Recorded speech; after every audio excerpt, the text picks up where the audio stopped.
Ayun guys, pagka may ganitong nagkakasakit na baka, talagang inaalagaan din namin ng parang tao guys. Kasi nga syempre mahalaga din yung bawat buhay ng baka. Kaya ayan, yun yung isang challenge sa pagtatrabaho sa dairy farming. Talagang kailangan marunong ka rin mag-identify ng mga sakit nila, ganyan.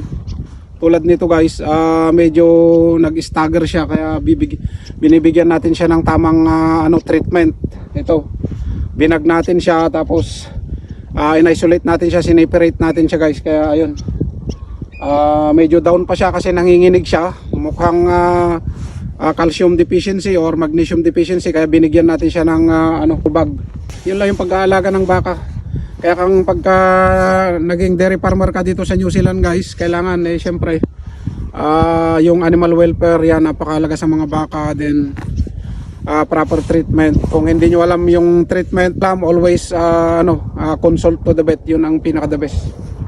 Kaya tulad nito, ayan, ayos naman siya, baka mamaya tatayo na yan guys. Pero better na in-isolate natin siya para ma-make sure natin mas maganda yung pag-recover niya.